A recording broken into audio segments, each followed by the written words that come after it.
बिस्मिल्लाहिर्रहमानिर्रहीम। Assistant jail superintendent का last paper discuss करेंगे।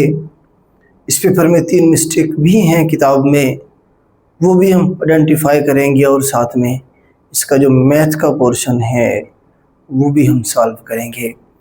इससे आपको एक तो पेपर का जो पैटर्न है जो आपका एग्ज़ाम होगा उसका आइडिया होगा, क्योंकि ये सीटें लास्ट टाइम 2016 में ही आई थी और तभी इनका एग्ज़ाम हुआ था। अभी दोबारा से नवे सीटें आई हैं, तो इसके एग्ज़ाम के बारे में सुनने में आ रहा है कि अगस्त के लास्ट तक इंशाल्लाह हो जाएगा इसका एग्ज़ाम। अब चेयरमैन साहब ने पेपर कंडक्ट करना है, तो ये उनकी सवाबदीद है कि वो कब एग्ज़ाम लेते हैं। तो हम शुरू करते हैं।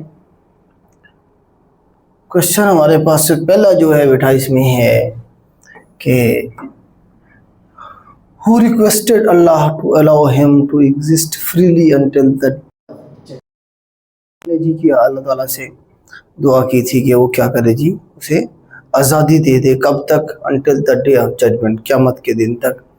तो आपको पता है इब्लीस ने ये कहा था जब तो उस वक्त इसने दुआ की थी कि अल्लाह पाक मुझे क़यामत तक जो है क्या कर दे, मोहलत दे दे। ठीक है, तो इब्लीस के बारे में एक दो सवाल और बन जाते हैं, जैसा कि ये कौन सी कैटेगरी से था? ये जिन की कैटेगरी से था। इतना ज़्यादा इबादत गुजार था कि अल्लाह पाक ने इसका जो दर्जा था वो अपग्रेड कर दिया था। जिन्नात की कैटेगरी से इसे प्रमोट करके इसे फरिश्तों की कैटेगरी में ले गए और फरिश्तों का भी फिर सरदार बना दिया गया था। इसका मतलब ये है कि सवाल ये बनता है कि वो कौन सी कैटेगरी से बिलोंग करते थे? बेसिकली तो वो जिन ही थे ना, आग से बनाए गए थे। ठीक है, इसी तरह से इसका असल नाम भी पूछता है इब्लीस का, तो शैतान का असल नाम था अज़ाज़ील। अज़ाज़ील था इसका नाम, जब ये अल्लाह ताला का मतलब है कि बहुत ज़्यादा इबादत गुजार हुआ करता था। ठीक है जी, तो आगे चलते हैं हम। नेक्स्ट हमारे पास क्वेश्चन है जी, an electronic banking is also known as. तो इलेक्ट्रॉनिक जो बैंकिंग है उसे हम क्या कहते हैं जी? साइबर बैंकिंग कहते हैं। उसे हम क्या कहते हैं? साइबर बैंकिंग कहेंगे। First Nobel prize in the subcontinent is awarded to the Rabindranath Tagore. 1913 के अंदर इसका साल भी पूछता है आपसे। ये किताब थी गीतांजलि, किताब का भी पूछा है किस बुक पे? गीतांजलि बुक जो थी वो लिखने के ऊपर इन्हें दिया गया था, लिटरेचर में मिला था इन्हें। रविंद्रनाथ टैगोर वही साहब हैं जिन्होंने इंडिया का कौमित्राना भी लिखा है। यहाँ से अब एक और सवाल बन सकता है कि जी कौमित्राना कौन सा है इंडिया का? तो अक्सर बच्चे कहते हैं जी वंदे मातरम है। वंदे मातरम उनका कौमित्राना नहीं है। फिर वंदे मातरम किसने लिखा? तो वंदे मातरम टैगोर ने नहीं लिखा, वंदे मातरम तो चटर्जी ने लिखा था। ठीक है, दोनों अलग अलग पर्सनैलिटी हैं। तो इनका जो कौमित्राना है इंडिया का वो हमारे पास जाना गाना माना।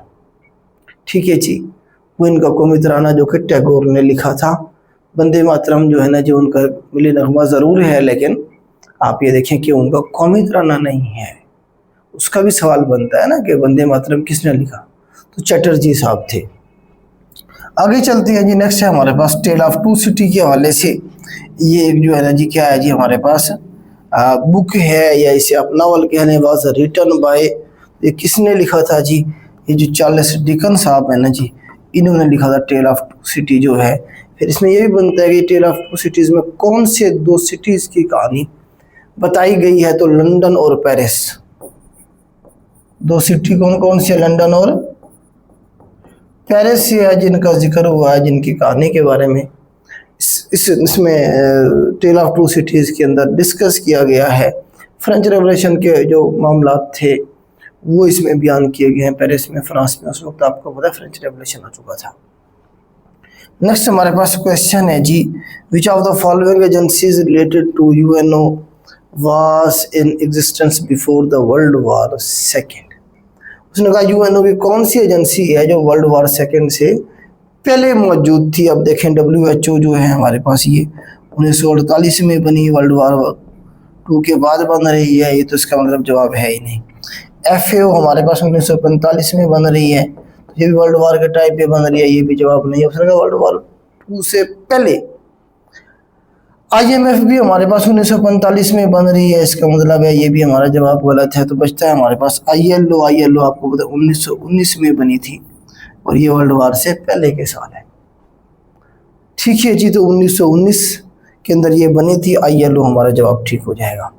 क्वेश्चन नंबर 6 है जी हमारे पास, first women police station was set up in, पहला जो पुलिस स्टेशन बनाया गया, ये आप इसका जो सही आंसर है बेटा इस्लामाबाद है। 1994 के अंदर बेनज़ीर साहिबा ने शुरू किया था। कराची में भी शुरू किया गया था 1994 में ही, लेकिन मंथ का डिफरेंस है, 2-3-4 महीने बाद में कराची में शुरू किया गया था। तो इसका इस्लामाबाद आंसर ठीक रहेगा। Name the principal state other than Kashmir which cause a dispute between India and Pakistan.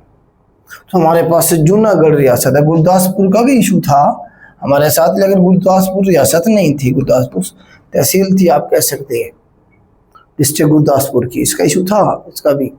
लेकिन उसने पूछा विच पर्सन स्टेट, तो स्टेट जो थी हमारे पास जूनागढ़ की रियासत थी। इसने 15 अगस्त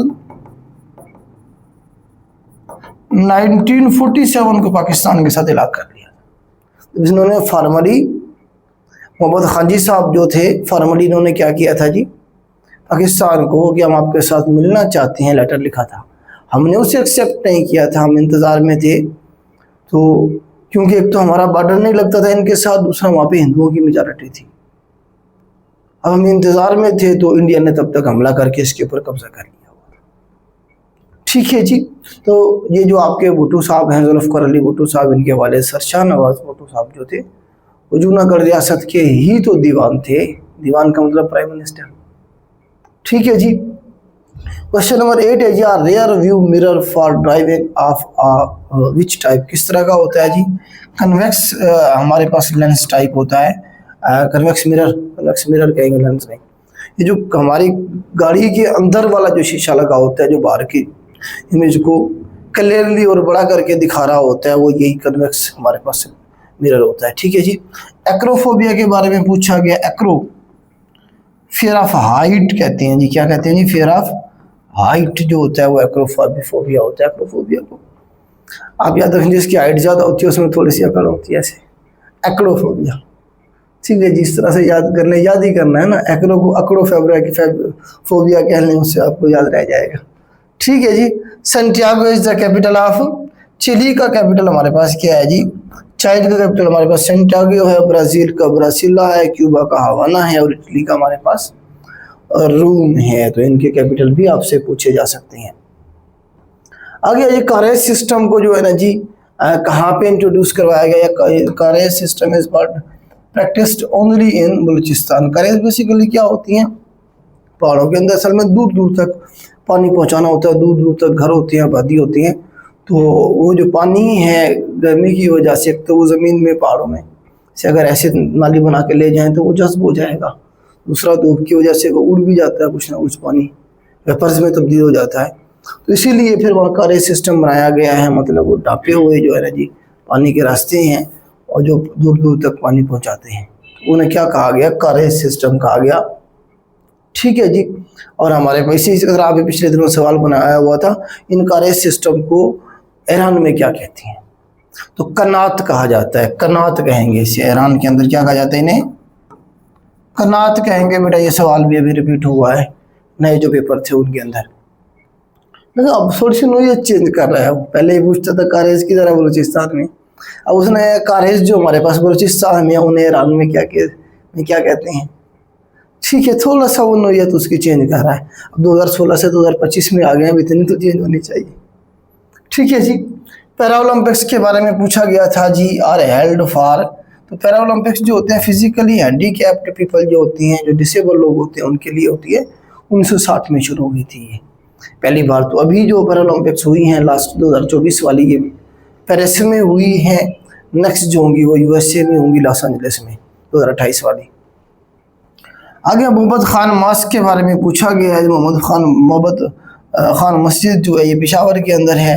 ये 1630 में तकरीबन बनाई गई थी। ये जो है ना जी मुगलों का एक गवर्नर था पेशावर का, जिसका नाम था मोहम्मद खान, उसी के नाम पे ये मस्जिद बनाई गई है पेशावर के अंदर। After the creation of Pakistan first radio was established in, तो पाकिस्तानी क्रिएशन के बाद पहला जो रेडियो स्टेशन है वो कहाँ पे जो है ना जी एस्टेब्लिश किया गया, तो कराची इसका आंसर ठीक है। तो आप भी मजीद इसे देखिएगा, मेरे हिसाब से कराची ठीक है, ओके है। USB flash drive is commonly used portable device to store data. What does USB stand for? USB का पूछ रहा है, यूनिवर्सल सीरियल बस, ऑप्शन ए होगा हमारे पास। रिपीट होता है अक्सर जो है ना ये क्वेश्चन आया होता है, यूनिवर्सल सीरियल बस कहेंगे इसे हम USB को। An interim government was formed in India in 1946. Who was the Prime Minister of interim government? तो इंटरम गवर्नमेंट की बात का मतलब ये है कि 1946 के अंदर जो बुरी हुक्मरान सेटअप बनाया गया था, जिसके अंदर लियाकत अली खान साहब भी जो थे वो क्या थे जी, फाइनेंस मिनिस्टर थे। ठीक है, 5 मिनिस्ट्री दी गई थी ना मुस्लिम लीग को। अब सवाल ये है कि उसमें प्राइम मिनिस्टर कौन था, तो प्राइम मिनिस्टर उसमें कोई नहीं था बेसिकली। उसमें आप ये देखें कि हमारे पास वाइस प्रेसिडेंट था, वाइस प्रेसिडेंट की सीट थी यहाँ पे, और वाइस प्रेसिडेंट जो थे वो जवाहरलाल नेहरू साहब थे। Vice president is equal to PM, इसके पास इख्तियारात पीएम वाले ही थे। तो आप कह सकते हैं किसी हद तक ऑप्शन ए इसका ठीक होगा कि जवाहरलाल नेहरू साहब जो थे वो प्राइम मिनिस्टर थे, किसी हद तक कह सकते हैं बेटा, क्योंकि असल में जो सीट का नाम था वो वाइस प्रेसिडेंट था। ठीक है, और वाइस प्रेसिडेंट के जो इख्तियारात थे, जो प्रोटोकॉल था वही था जो कि प्राइम मिनिस्टर का होता है। सेटअप के अंदर इख्तियारात जो थे प्राइम मिनिस्टर वाले थे इसके पास। ठीक है जी, आगे चलते हैं हमारे पास। Who is the only one in the following who has won the Nobel prize twice? पूरी दुनिया के अंदर जो है ना जी ये सवाल ये कि कौन है वो बंदा जिसने 2 दफ़ा नोबेल प्राइज जो है ना ट्वाइस लिया है? तो learns polling, doctor learns polling साहब हैं जी, इन्हें 2 नोबेल प्राइज मिले। एक 1954 में मिला, दूसरा 1962 के अंदर मिला। एक पीस में मिला, एक केमिस्ट्री में मिला। ठीक है जी, तो ये लर्नस पॉलिंग साहब हैं। इन्हें अनशेयर्ड का लफ्ज़ भी यूज़ करेंगे। वो कौन सा बंदा है जिसने 2 नोबेल प्राइज हासिल किए? कौन से अनशेयर्ड, किसी के साथ शेयर नहीं था इसका। ठीक है, इसी तरह से आप देखेंगे जो हमारे पास मैरी क्यूरी साहिबा हैं वो फीमेल है दुनिया की वाहिद से 2 नोबेल प्राइज मिले हैं। लेकिन एक उसमें 2 में से एक जो था उसे अपने खावंद के साथ शेयर्ड मिला था, मतलब 1903 में उसे और उसके खावंद को मिला था, फिर 1911 में मिला था दूसरा। तो वो शेयर्ड था, मतलब है कि ये अनशेयर्ड है, इस तरह भी सवाल पूछ लेता है। और वो फीमेल है। अनचार्ज particle in an atom is called, तो अनचार्ज पार्टिकल को आप क्या कहते हैं? न्यूट्रॉन कहते हैं। जिन पे पॉजिटिव चार्ज होता है उन्हें प्रोटॉन, जिन पे नेगेटिव चार्ज होता है उन्हें हम इलेक्ट्रॉन कहते हैं। ठीक है जी। Maharaja Ranjit Singh was a contemporary of, Maharaja Ranjit Singh का पूछा किसके? कंटेम्प्रेरी का मतलब होता है हम असर। तो महाराजा रंजीत सिंह की अगर आप हुकूमत देखें तो वो थी हमारे पास 1800 से लेके 1801 से लेके 1800 से लेके 1839 के अंदर ये दौर था जी महाराजा रंजीत सिंह का। तो इससे पहले ये पैदा हुआ था। ठीक है जी। तो इस तरह से आप देखिए इसी दौर में बहादुर शाह जफर भी मौजूद था। बहादुर शाह जफर जो है ना 1775 में पैदा हुआ था और 1862 के अंदर ये मरा था। तो ये तकरीबन हम असर थे, कंटेम्प्रेरी थे एक दूसरे के। ठीक है, आगे चलते हैं जी। बाकी लॉर्ड क्लाइव जो था ये भी हमारे पास पहले गुजर गया हुआ था। गुरु नानक साहब भी पहले गुजर गए थे, औरंगजेब आलमगीर भी पहले गुजर गया था। Headquarter of Asian development bank का जो है हेडक्वार्टर किधर है जी? मनीला में है। एडीबी, एशियन डेवलपमेंट बैंक जो है एडीबी 1966 में ये बना था, ये पूछ लेता है। इसका हेडक्वार्टर मनीला, मनीला किसका हेडक्वार्टर भी है जी? Philippine. Manila is capital of Philippine. तो आप कह सकते हैं कि मनीला जो है फिलिपाइन का कैपिटल भी है और एडीबी एशियन डेवलपमेंट बैंक का भी हेडक्वार्टर है। कब बना? ये 1966 में बना। और साथ में आप इसकी ऐड कर लेंगे कि इसके करंट कितने मेंबर हैं? 69 इसके मेंबर कंट्रीज हैं। और नेक्स्ट इसका ऐड कर लें, सवाल बना हुआ है कि जी ये क्या करता है, ये किस तरह के कर्जे देता है, किन लोगों को कर्जे देता है। तो ये एशिया की डेवलपमेंट के लिए क्या देता है? पैसे देता है। एशियन डेवलपमेंट बैंक, आपको नाम से आइडिया हो रहा है कि एशिया की डेवलपमेंट के लिए ये पैसे देता है। हमने भी पाकिस्तान में भी इसने बहुत सारे जो प्रोजेक्ट हैं उन्हें फंड किया हुआ है। डैम्स हो गए जिस तरह से, इस तरह के और भी प्रोजेक्ट हैं जिन्हें एडीबी क्या करता है? फंड करता है। नेक्स्ट हमारे पास जिस स्पेलिंग का पूछा गया था, जो रिसीव के जो स्पेलिंग है वो ये ठीक है, RECIV रिसीव, ये स्पेलिंग ठीक है। Session of senate is presided over, तो सेशन जो होता है सेनेट का उसे कौन प्रिजाइड करता है, तो सेनेट का क्या होता है, चेयरमैन होता है। तो आजकल कौन है जी चेयरमैन, यूसुफ रजा गिलानी साहब हैं चेयरमैन सेनेट के। और आप ये देखें कि 1973 के कानून के अंदर सेनेट को इंट्रोड्यूस करवाया गया था, उससे पहले सेनेट था ही नहीं। कितने इस वक्त जो है ना सेनेट के मेंबर हैं, ये सवाल बना है कई बार। अब 96 हैं बेटा, पहले 104 थे, 8 जो थे वो फाटा के थे, फाटा को मर्ज कर दिया गया KPK में, तो अब कितने रह गए हैं, 96 रह गए। 96 मेंबर हैं इस वक्त फाटा के। Beijing is the new name of, Beijing आपको पता है पिकिंग का जो है ना नया नाम है, पिकिंग था इसका पुराना नाम। 1979 में तकरीबन इसका नाम तब्दील किया गया था। To answer accurately is more important than, ये क्वेश्चन है बेटा, इसके 2 ऑप्शन ठीक हैं। क्वेश्चन नंबर 24 को देखिएगा, बुक में आपको मिलेगा टू फिनिश क्विकली, ये आंसर भी किसी हद तक ठीक है, और फिनिशिंग क्विकली भी ठीक है। दोनों ऑप्शन ठीक होंगे बेटा, फिनिशिंग क्विकली भी ठीक है, टू फिनिश क्विकली भी ठीक है। मेरे हिसाब से ज़्यादा जो सूटेबल है वो ऑप्शन C है। ठीक हो गया जी। Of the following play which play has not been written by William Shakespeare, तो वो कौन सा प्ले है जो विलियम शेक्सपियर ने नहीं लिखा है। आर्म्स एंड द मैन जो है ये बर्नार्ड शॉ ने लिखा था, तो ये बर्नार्ड शॉ का है। बाकी तीनों जो है ना as you like it, king Lear, comedy of errors, ये तीनों के तीनों क्या शेक्सपियर के लिखे हुए हैं। आगे हमारे पास मैथ का क्वेश्चन है, number is increase by 20% and then decrease by 20%, then final value of the number is does not change. अक्सर बच्चे ये लगाएंगे कि एक चीज़ को हमने 20% बढ़ाया है, फिर हमने 20% से क्या कर दिया, कम कर दिया, घटा दिया है, तो बताएं जी फाइनली क्या इसका रिजल्ट निकला।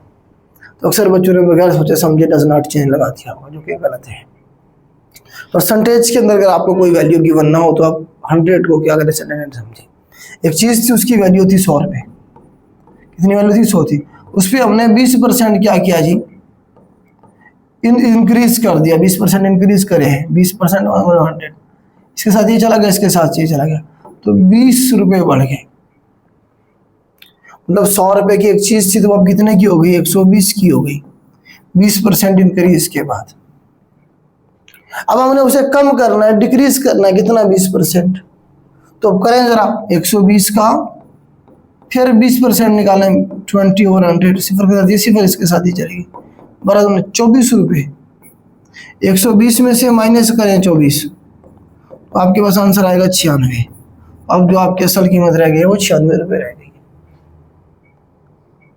पहले कितनी थी, 100 थी, पहले कितनी थी आपकी ओरिजिनल क्या थी, 100 थी, अब कितनी है, 96 है, तो कितना 4% क्या हुआ, डिक्रीज हुआ, डिक्रीज बाय 4%। ठीक है, 4% डिक्रीज हुई ओरिजिनल कीमत। तो इसे इस तरह से आप देखिएगा ताकि आपको जो है ना इसका सही सा सॉल्व कर लिया करें मैथ को। छोटी सी मिस्टेक, छोटी सी जल्दबाजी जो है आपको मेरिट से बाहर निकाल के चढ़ जाती है। ठीक हो गया, हम इस तरह से कोशिश करेंगे मैथ भी साथ साथ क्या करेंगे, जो भी हम पास पेपर डिस्कस करेंगे। मैं सोच रहा था काफ़ी दिनों से, मैं प्लान भी कर रहा था कि जी पास पेपर का कोई जो है ना सेटिंग बनाए, लेकिन टाइम का अगेन वो इशू है टाइम का। मैं कोशिश करूंगा फिर भी एक वीक में 2-3 आपको पास पेपर करवा दूं, ठीक है। नेक्स्ट हमारे पास है जी क्वेश्चन नंबर 32 है, average of group of 13 boys is 13 when 2 more boys join the group, the average rose by 2 year, the sum of the ages of the 2 new boys is. मैंने करवाए हैं सारे सवाल बेटा प्रॉपर मेथड के साथ। इसमें देखिए उसने क्या कहा है, देखिए एवरेज का फार्मूला हमारे पास क्या होता है, एवरेज का फार्मूला होता है sum over number, S over N. तो एवरेज उसने कितनी बताई है, एवरेज कितनी है, 13 है। सम का उसने हमें बताया नहीं, नंबर कितनी है, 13 बॉयज है, बॉयज कितनी है, 13। तो उसने जो चीज़ें बताई है वही लिखा है मैंने। तो सम कितना आएगा हमारे पास, 13 ज़रब 13 कितना हो जाएगा, 13 ज़रब 3 39, 3 13 ज़रब 1 13 और 3 69, 169 ये जो है जी सम हो गया उनके एजेस का। अब इसे फिर करते हैं, अब दूसरी कंडीशन अप्लाई करते हैं, when 2 men more man were join, 2 मजीद लोग आ गए। देखें एवरेज किसके बराबर है, सम और नंबर के, ठीक है जी। The average rose by 2 year, मतलब पहले 13 थी तो अब कितने, इसी को मैं फुलफिल कर रहा हूँ। मतलब अगर 2 बंदे और आ गए नए बंदे तो एवरेज जो बढ़ गई कितने साल, 2 साल। पहले कितनी थी, 13 थी, अब कितनी हो गई, 15 हो गई। हाँ जी, सम पहले कितना था हमारे पास, 169, दूसरे में बताया हुआ है पहले से हमने। जमा 2 लोग और आ गए, एक्स जमा वाई कर लिया मैंने, उन्हें ए जमा बी कर ले, ठीक है। उनकी जिसका मजमुआ ओवर हमारे पास अब लोग कितने हो गए, ये था कितने, 13, 2 ही हो गए, 15 हो गए हमारे पास। एन है ना नंबर है, पहले 13 थे, 2 और आ गए तो 15 हो गए। अभी फार्मूला बन गया, 15 × 15 225 हो जाएगा, is equal to 169 plus x plus y. इसे उठा के उधर ले जाएं, 225 minus 169 is equal to x plus y. इसे माइनस करेंगे तो आपका जवाब आएगा जी, 15 में से 9 गया, 6 बचेगा, यहाँ बचा हमारे पास 11, 11 में से 6 गया, 5 एक्स प्लस वाई। यही हमने मालूम करना था, sum of the ages of 2 new boys. एक ये ना इन दोनों के सम का एजेस बताना, एजेस का सम बताना था हमें, कितना आएगा, 56 आंसर। कोई इसमें रॉकेट साइंस नहीं है। अगर आप ये फार्मूला आपको पुट करना आता है, जो कि मैंने करवाया है हमारे बच्चों को, तो हमने ये करवाया है, डिटेल में करवाया है, प्रैक्टिस बार बार करवाई है क्वेश्चन किसी तरह से। चलें जी, नेक्स्ट है हमारे पास question, which of the following province of Afghanistan is situated adjacent to the Durand line. अभी सवाल में भी मिस्टेक है, तो आप ये देखेंगे पख्तिका जो है ये पाकिस्तान के बॉर्डर के साथ लगता है, हेरात नहीं लगता है, बामियान भी नहीं लगता, निमरोज भी लगता है।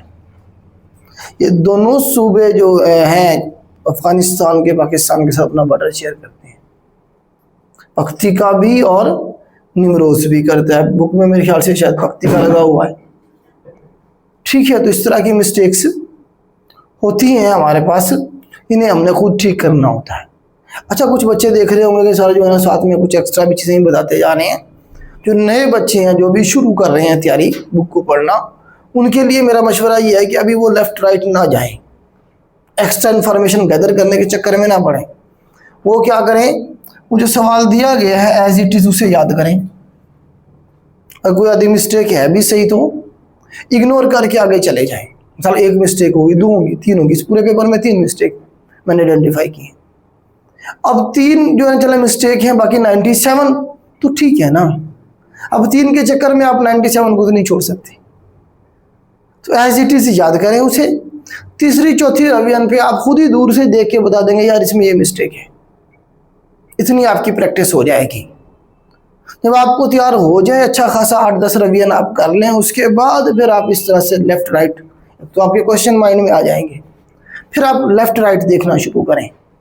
पहली दफ़ा अगर आप लेफ्ट राइट के जो क्वेश्चन है वो करने की कोशिश करेंगे तो आपसे ये किताब ख़त्म ही कभी नहीं होगी।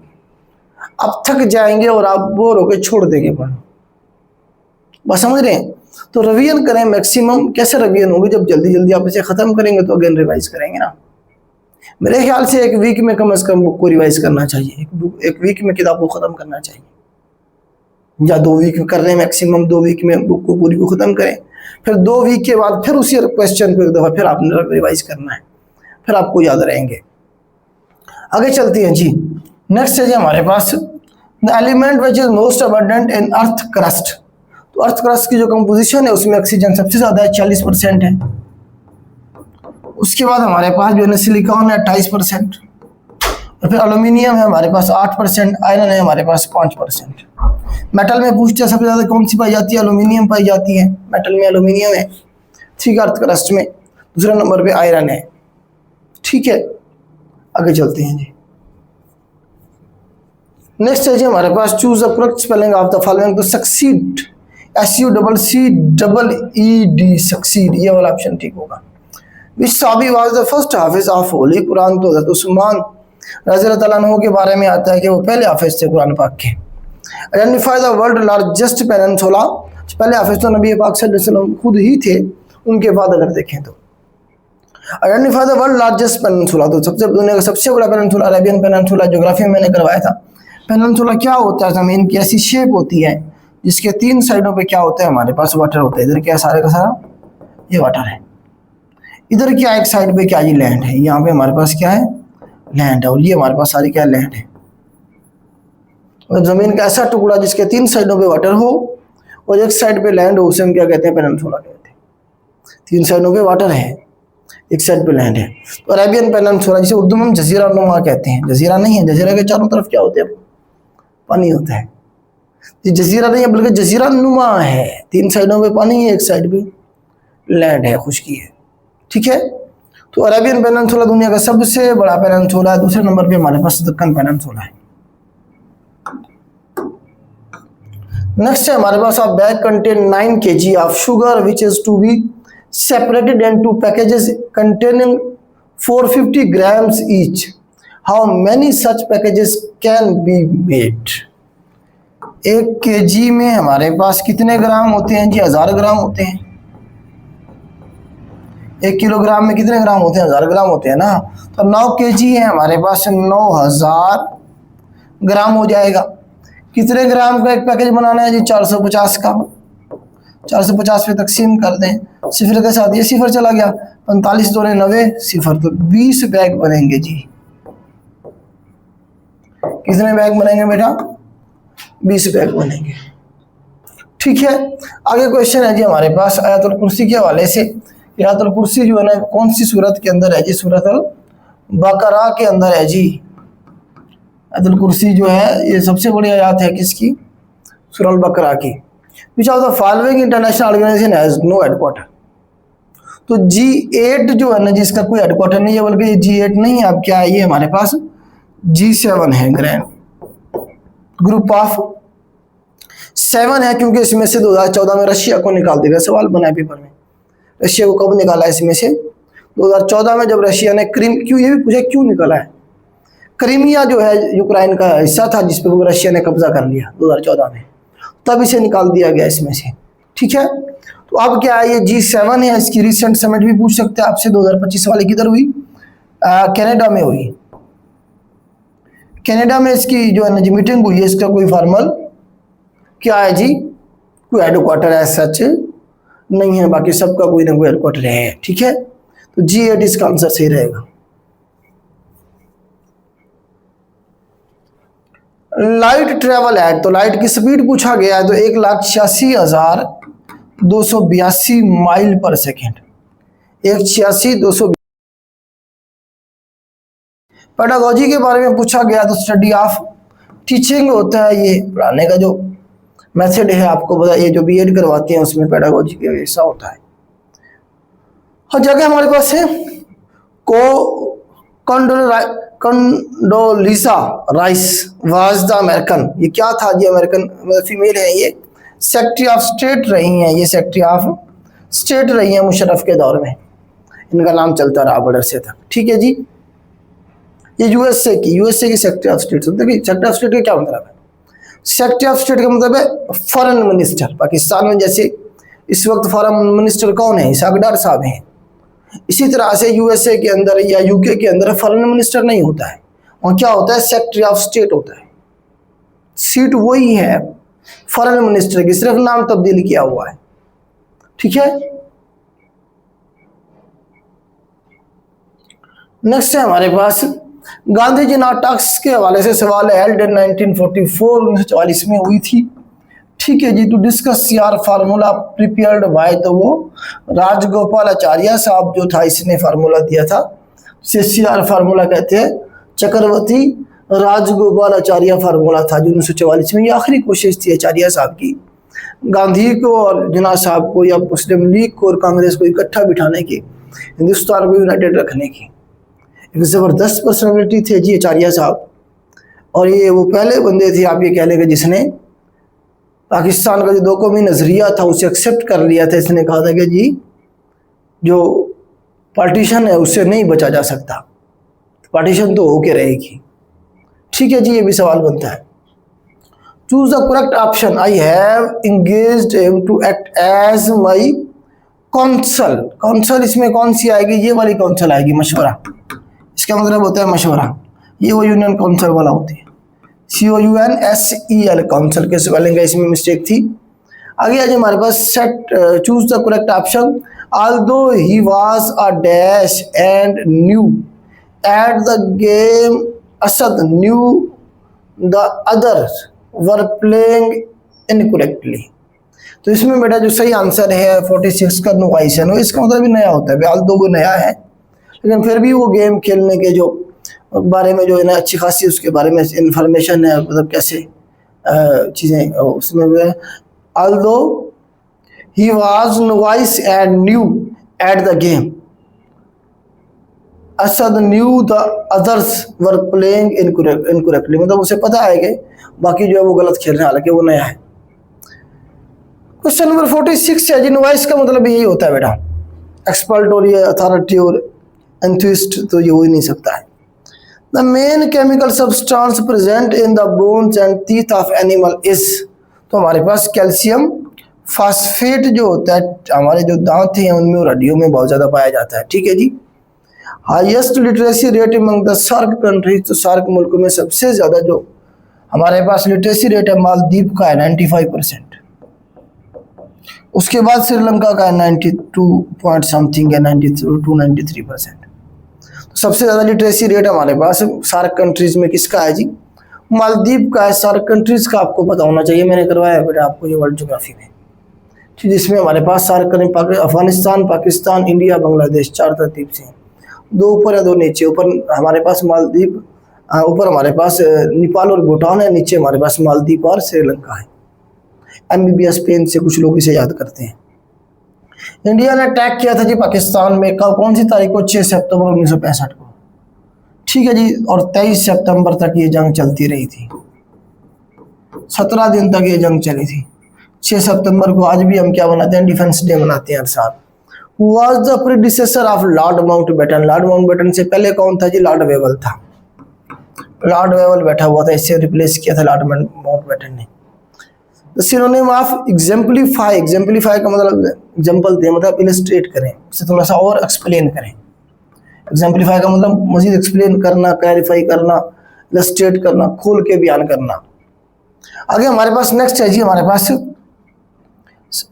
सारोसेंट, सैक्रोसेंट। सैक्रोसेंट जो है इसका मतलब हमारे पास बेटा स्केल्ड होता है, मतलब है कि बहुत ज़्यादा जो है जी पायस बंदा, और जो है मुकद्दस कह लें आप इसे। आगे हमारे पास मैथ का क्वेश्चन है जी, इसके अंदर कोई ऐसी बात नहीं है 5x है ये मनफी x है, तो 5x यहीं रह गया, मनफी x इधर आगे जमा का x हो जाएगा, इज इक्वल टू 30 यहीं रह गया, ये जो 6 है ये उधर आगे मनफी का 6 हो गया, 5x और 1x 6x हो गया, बराबर है 30 में से 6 गया 24, तो x बराबर होगा 24/6, 6 × 4 24, तो ये ऑप्शन ठीक होगा, इसमें हमारे पास ये ऑप्शन ठीक होगा। इक्वल के दोनों तरफ जो है ना हमने क्या करना है, x की और बगैर x की वैल्यू को जो है ना सेट करना है बस। नेक्स्ट है जी हमारे पास question, Islam was explicitly decided as the state religion of Pakistan under the constitution of, तो कौन से कॉन्स्टिट्यूशन के अंदर इस्लाम को पाकिस्तान की रियासत ने एक मजहब के तौर पे अडॉप्ट किया था, ये सवाल पूछा गया है। 1973 का जो कॉन्स्टिट्यूशन है इसमें कहा गया था कि इस्लाम क्या होगा जी, हमारा रिलीजन होगा, स्टेट का, रियासत का हमारा क्या होगा जी, रिलीजन होगा। Which prophet is titled as Abu al Bashar, तो अबू अल बशर आपको पता है किसे कहते हैं, आदम अलैहिस्सलाम को कहते हैं, क्योंकि वहीं से जो है ना जो इंसानों की पैदाइश शुरू हुई थी आगे चल के।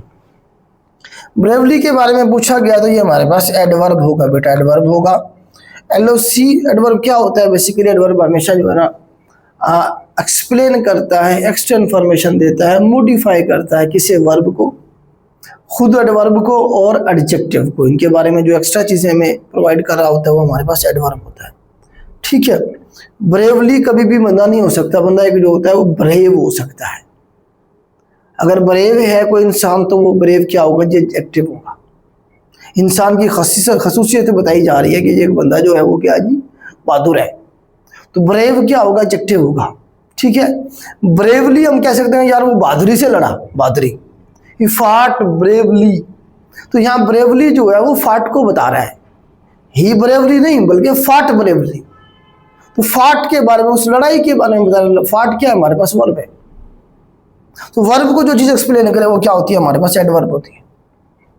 ठीक है जी, आगे चलते हैं। LOC in Kashmir was first demarcated as ceasefire line in, तो 1949 के अंदर जो है ना जी पहली दफा जो एलओसी है इसे आप देखेंगे, इसे सीजफायर लाइन कब कहा गया था?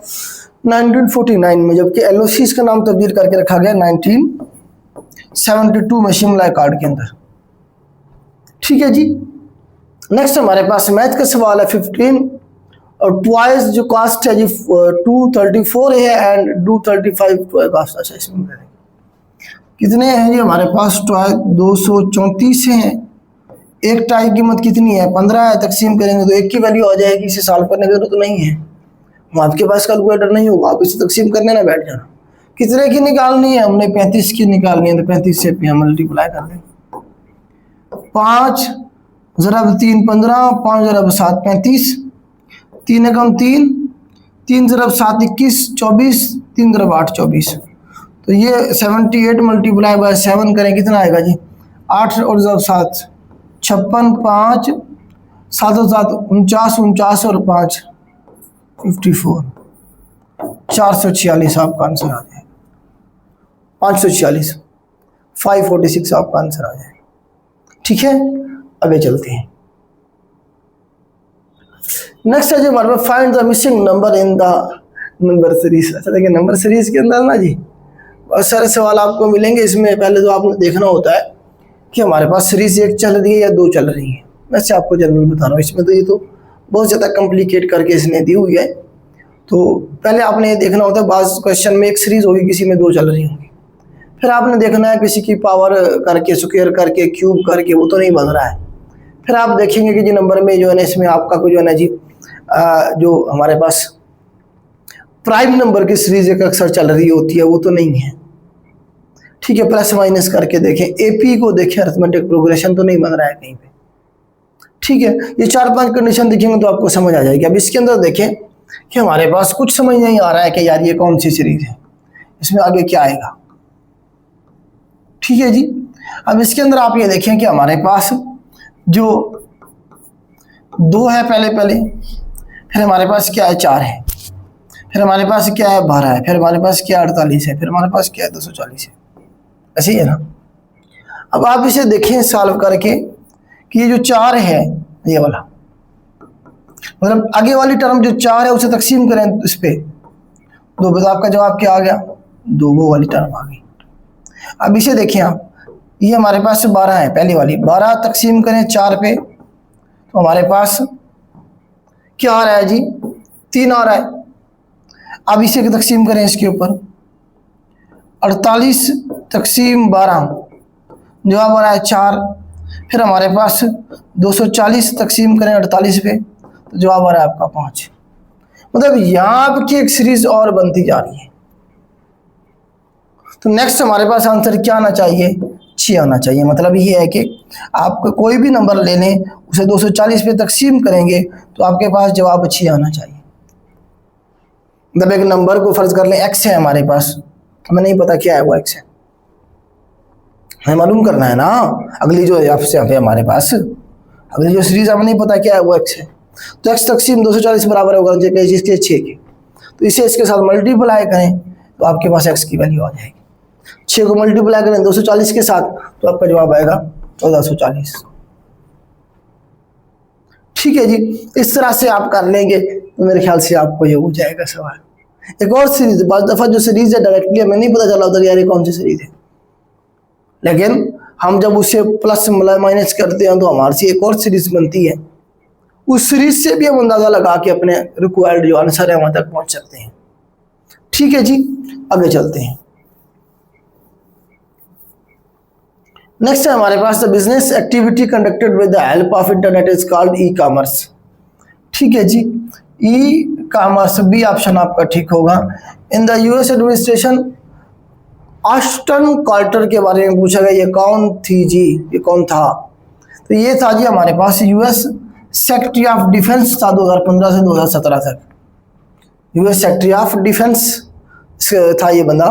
Was the owner of Microsoft corporation. अब इसमें मिस्टेक है बेटा, अब पेपर में जो है ना जी आपका लगाया हुआ है जी डी ऑप्शन, जो कि नहीं बनता, बल्कि इसका ऑप्शन जो है ना हमारे पास सी बनेगा। क्यों? क्योंकि स्टीव बाल्मर जो है वो इसका ओनर नहीं है, उसने ओनर का लफ्ज यूज किया है। वो सीईओ जरूर रहा सन 2000 से सन 2014 तक, 15 तक, 16 तक, स्टीव बाल्मर, लेकिन ओनर नहीं है। अच्छा, बेसिकली स्टीव बाल्मर कौन है? एक इन्वेस्टर है। उसका इसमें आप देखें कि माइक्रोसॉफ्ट के अंदर टोटल 4% शेयर है, तो 4% शेयर से कोई ओनर थोड़ी बन जाता है। ठीक है, ओनरशिप के लिए कम से कम 50% से ज़्यादा जो है ना आपके पास शेयर होना चाहिए, कम से कम 51 होना चाहिए। ठीक है, 4% शेयर के साथ ओनर बन जाए तो फिर हर बंदा ही जो है ना जी किसी भी कंपनी में जो है ना 4% शेयर लेके फिर ओनर बन जाए उस कंपनी का। ठीक है, तो बोर्ड ऑफ डायरेक्टर की जो मीटिंग होती है उसमें भी नहीं बैठ सकता है 4% शेयर वाला, तो ओनर तो बहुत दूर की बात है। चलें जी, तो इसका जो सही आंसर है बेटा बिल गेट है और पॉल एलन है। दूसरा बंदा था इसका पॉल एलन, जिसकी डेथ हो गई है, बिल गेट अभी जिंदा है। तो ये दो लोग इसके फाउंडर भी हैं और ओनर भी हैं। ओके, स्टीव बाल्मर नहीं होगा बेटा, मेरे हिसाब से इसका ऑप्शन सी ठीक है। Identify the correct sentence from the following. इसमें से हमने बताना है जी कौन सा sentence. Seek, I am sick of your lies, मैं आपके झूठ से तंग आ गया। सिक ऑफ होता है हमारे पास किसी से तंग आ जाना, बीमारी से। आप देखें कि हम मतलब सिक फ्रॉम होता है किसी बीमारी से। ठीक है, किसी से मतलब किसी वजह से आप बंदा बीमार हो जाता है, सिक ऑफ आएगा हमारे पास। Which of the following was sign on 8 April 1950। तो 8 अप्रैल 1950 को कौन सा जो मुआहदा साइन किया गया था जी? लियाकत नेहरू पैक्ट हुआ था 1950 के अंदर, जिसमें मिनॉरिटीज और जो लोग हिजरत करके आ रहे थे, रेफ्यूजीज, उनके हवाले से बात की गई थी कि वो इजिली जो है ना लोग आ जा सके। जो हिंदू यहाँ के थे वो आराम से उधर पहुंच जाए और वहाँ जो मुसलमान थे वो इधर आ जाए, और जो लोग यहाँ रह गए मिनॉरिटी बन गए, हिंदू इधर मिनॉरिटी बन गए थे, तो उनके हकूक को इंश्योर करना पाकिस्तान की गवर्नमेंट की जिम्मेदारी थी। वहाँ जो मुसलमान रह गए थे उनके हकूक को इंश्योर करना इंडिया की गवर्नमेंट की जिम्मेदारी थी। इसके ऊपर बातचीत हुई थी लियाकत और नेहरू की। नेहरू इंडिया का प्राइम मिनिस्टर था, लियाकत पाकिस्तान के प्राइम मिनिस्टर थे। ठीक है, आगे चलते हैं। गुलाम मोहम्मद बराज के बारे में पूछा गया, वो कहाँ पे है जी? एक तो हैदराबाद में है, बी ऑप्शन बनेगा। ठीक है, जिसे कोटरी बराज भी कहते हैं, कोटरी बराज। गुलाम मोहम्मद बराज का दूसरा नाम भी पूछता है कभी कभी, कोटरी बराज भी कहेंगे इसे। RSVP के बारे में पूछा गया था, ये बेसिकली क्या है जी? एक फ्रेंच जो है ना जी, ये एक लफ्ज है, एक एब्रिविएशन है फ्रांसीसी लैंग्वेज के अंदर बड़ा सारा, जिसका मतलब होता है प्लीज रिस्पॉन्ड। अक्सर ये जो इन्विटेशन भेजे जाते हैं उसके नीचे लिखा होता है RSVP, प्लीज रिस्पॉन्ड, क्या आप आ रहे हैं या नहीं आ रहे हैं। ठीक है जी, तो ये पूछा गया कौन सी लैंग्वेज का लफ्ज है, तो ये फ्रेंच लैंग्वेज का एब्रिविएशन है। Heat receive by earth from the sun is called solar radiation. जो सूरज से हमारे पास रोशनी आती है, जो हम रिसीव करते हैं, उसे क्या कहते हैं? सोलर रेडिएशन कहते हैं। ट्विटर क्या आएगा हमारे पास? सोशल नेटवर्क सर्विस से है। हु वाज द फर्स्ट, अब तो इसका ट्विटर का नाम एक्स कर दिया गया जब से एलन मस्क ने लिया है। Who was the first Muslim personality to be awarded the Nobel prize.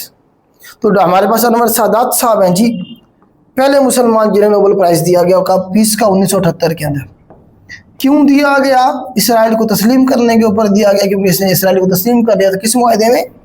Camp David agreement में। कैंप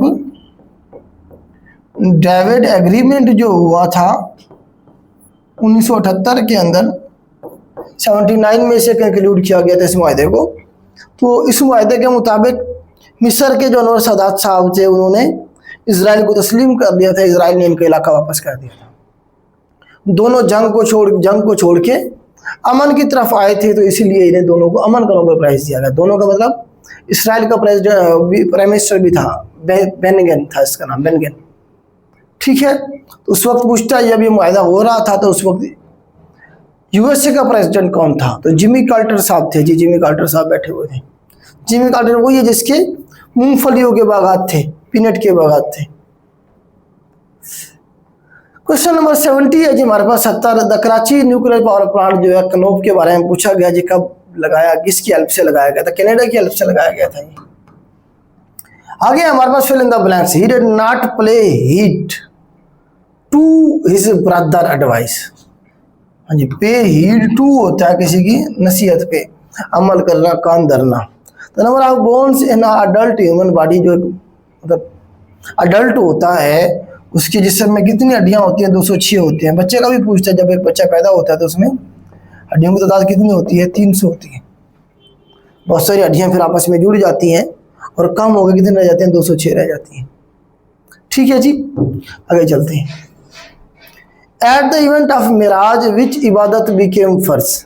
मिराज के मौका पर कौन सी इबादत फर्ज हुई थी जी? 5 नमाजें। कब था ये मिराज का वाकया? 27 रजब, और नबूवत का 10वां साल था, 10 नबवी का साल था ये। ठीक है जी, हिजरत से ये हमारे पास बनेगा, हाँ, हिजरत से पहले का वाकया है। नीलम वैली कहाँ जी? आज़ाद जम्मू कश्मीर के अंदर हमारे पास से है नीलम वैली, वादी नीलम।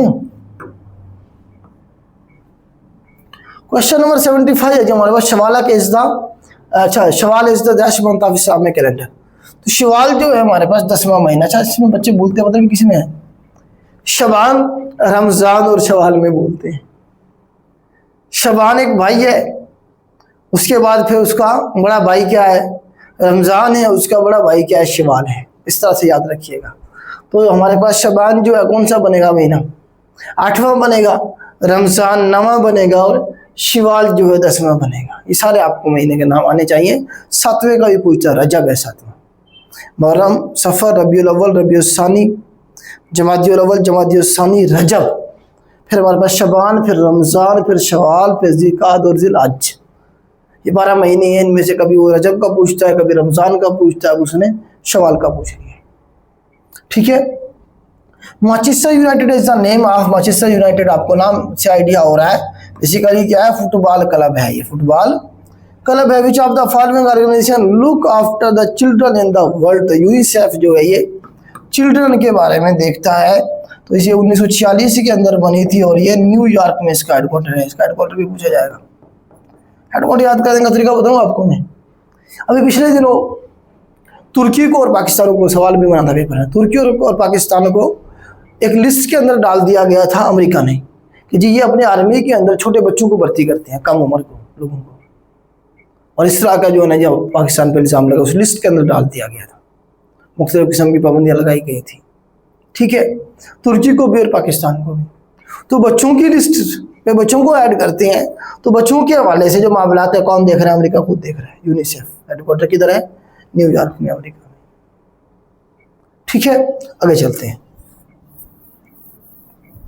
सवाल ये बनता है कौन कौन से मुल्कों को डाला है अभी? तो तुर्की को और पाकिस्तान को डाला था। करंट अफेयर का क्वेश्चन था ये।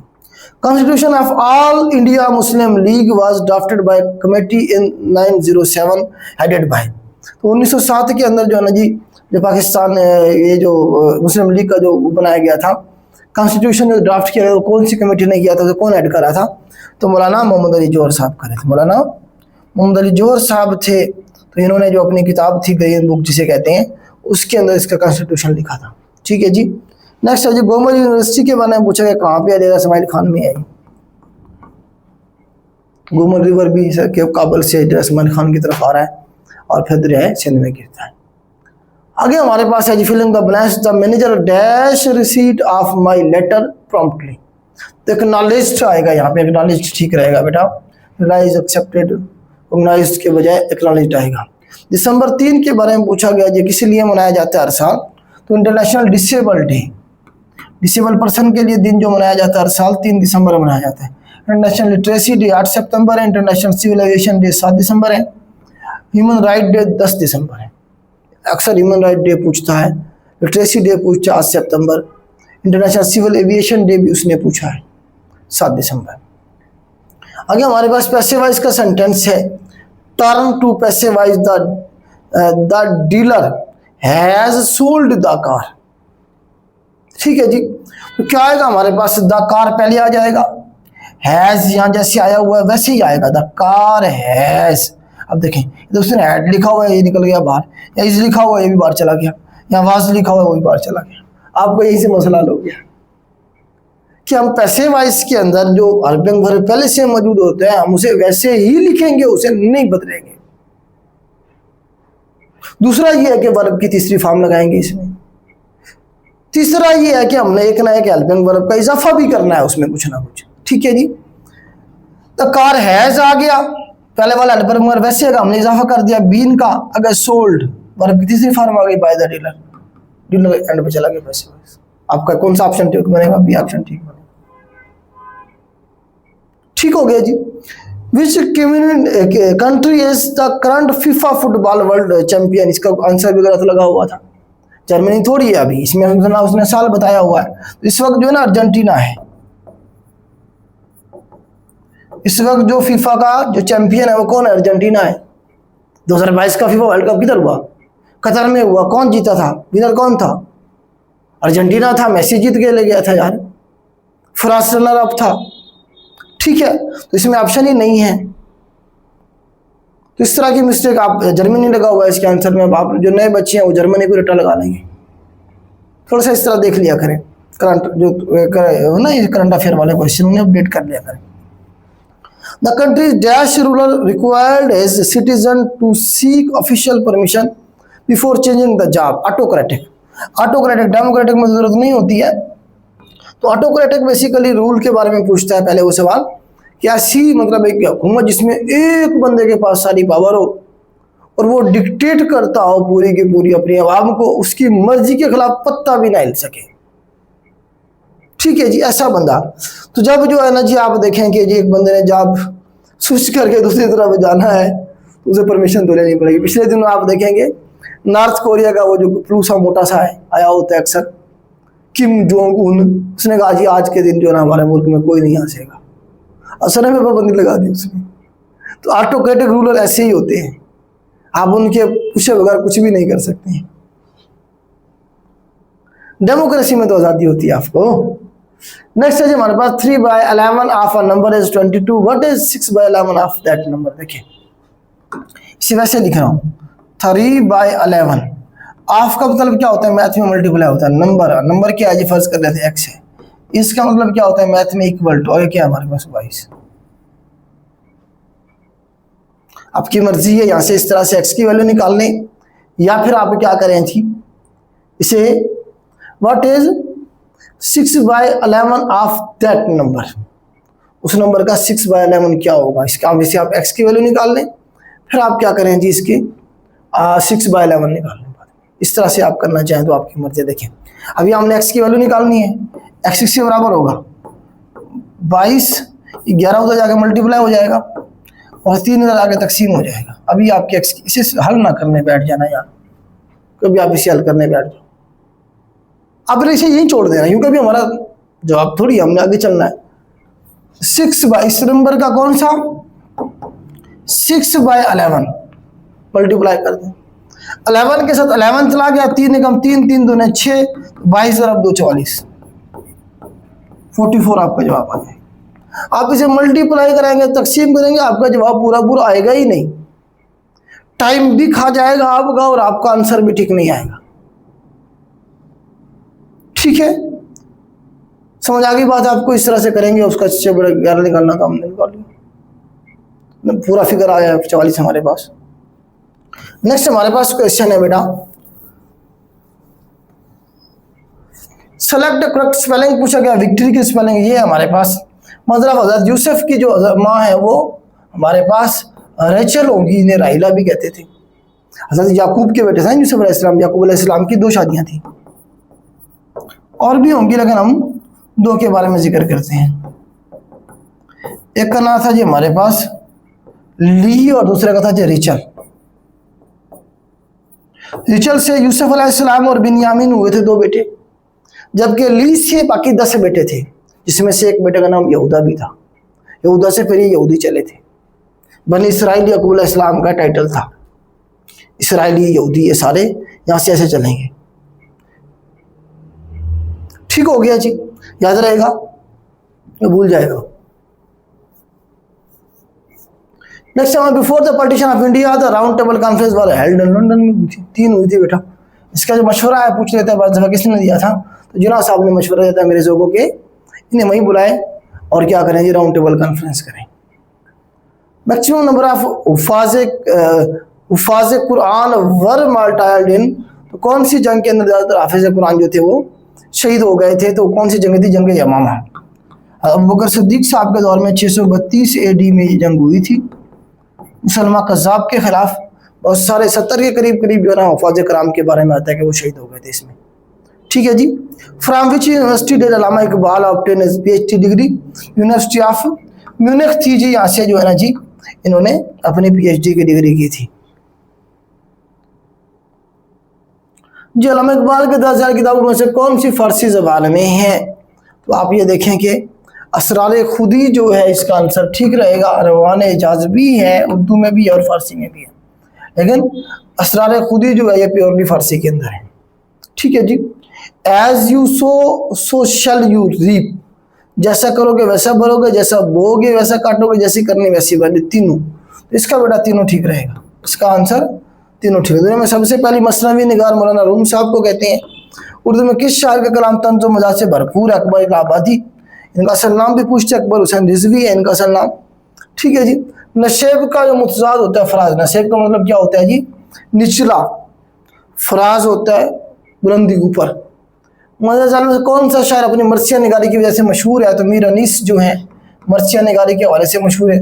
उस मुख्तसर कहानी को क्या कहते हैं, जिसमें दुनिया की एक झलक इंसानी ज़िंदगी का कोई वाहिद पहलू या फिर सियासी माशी मशरती मसाइल का वाज़े का रुख पेश किया गया हो, तो उससे हम क्या कहते हैं, अफसाना कहते हैं। इस्लाम जिंदा होता है करबला के बाद, मौलाना मोहम्मद अली जोहर साहब ने यह कहा था, उनका शेर है, रिपीटेड सवाल है। कौन सी ज़रबुल मिसल दुरुस्त है, नो मन तेल होगा ना राधा चाहिए। अभी पिछले दिनों पेपर देख रहा था, उसमें उसने मतलब क्या पूछा हुआ था, उसने पूछा हुआ था जिसका क्या मतलब है, ना नो मन तेल होगा ना राधा नाचेगी। तो ना मतलब है कि रिक्वायरमेंट जो शराइत है पूरी होगी ना काम होगा। ठीक है जी। आगे हमारे पास आखिरी सवाल है जी, उर्दू अफसर गडरिया जो इशफाक अहमद साहब ने। तो ये बेटा आपका पेपर था, उम्मीद है मैं इसे एक्सप्लेन कर पाया हूँगा। इससे आप एक तो आप पैटर्न समझ आ जाएगा जो नए बच्चे हैं उन्हें, या आपका असिस्टेंट होगा। दूसरा, इसे आपने मैथ भी सॉल्व कर ली और साथ में जो मिस्टेक्स थी वो भी हमने आइडेंटिफाई कर ली। ठीक है, तो इस तरह से करें, कोशिश करेंगे हम जितना हो सका मैक्सिमम टाइम निकाल के हम जो पास पेपर है उनके ऊपर आपको वीडियोस बना के देते रहेंगे। आज के लिए इतना ही, अल्लाह हाफिज़।